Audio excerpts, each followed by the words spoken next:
Look at what was accomplished during the meetings. I spoke to Anthony Chan. He's the chief economist for JP Chase's private client division. I think over the last 2 weeks, the Chinese government realizes they have some real challenges. The economy is obviously slowing down, but to a pace of somewhere around 7%, which would be the envy of other parts of the world like the United States. But in this kind of an environment where they really have to balance or juggle a lot of balls, it is a challenge. On the one hand, they want to conduct reform. They want to do financial reform. They want to be doing structural reform. And at the same time, they don't want the economy to slip. I think it was really interesting that they maintained the employment target of 10 million jobs being created, while at the same time slowing a bit the economic growth rate. So I think they're going to really stick to it, and they're going to do everything they can to come as close as possible to that 7% growth target. But is that realistic to you to have the 7% and also the jobs number as a target? I think that the jobs target is a bit aggressive, but given the fact that last year they exceeded the job target by over 3 million jobs, if they have a jobs target of 10 million and they hit 10 million with 7 million, it should not come as a real big surprise. I don't think that they'll create 13 million jobs, and I don't think it'll be as easy to hit the target this year as it was last year, but I think it's doable.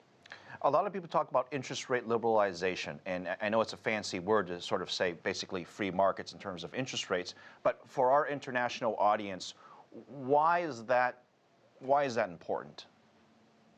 Well, I think it's important because if they all of a sudden start to have the financial institutions remove some of those deposit interest rate ceilings, and these financial institutions have to compete for money, I think it starts to put a little bit of pressure on the market to be a little bit more efficient, and at the same time, it actually better reflects the state of economic conditions in the overall economy when you remove these ceilings or barriers that have been imposed in the past. And we're only going to move in that direction. I don't think they're going to remove them entirely.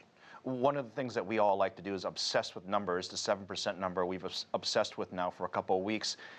Help us out here. Is it that big of a deal that the 7% number is attained, whether it's 6.9 or 7 or 7.1? What difference does it really make to the sort of international markets?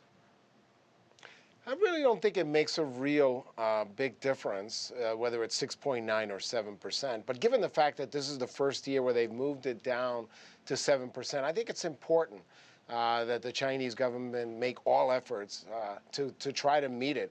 I think if they were to slip below 7% in year 2 or in year 3, that's totally different from slipping below 7% on year 1 when they've just changed the target. So I think I take Li Keqiang at his word that they're going to do everything that they can, that is possible to meet their target.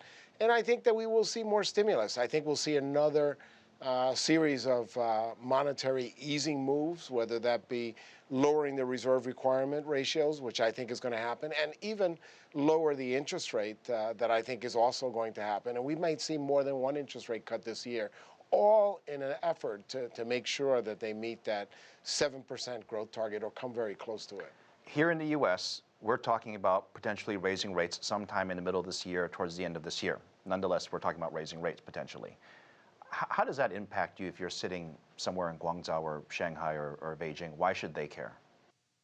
Well, I think that it's actually a positive development because sometimes the Federal Reserve raises rates because they're behind the curve and inflationary pressures are taking hold.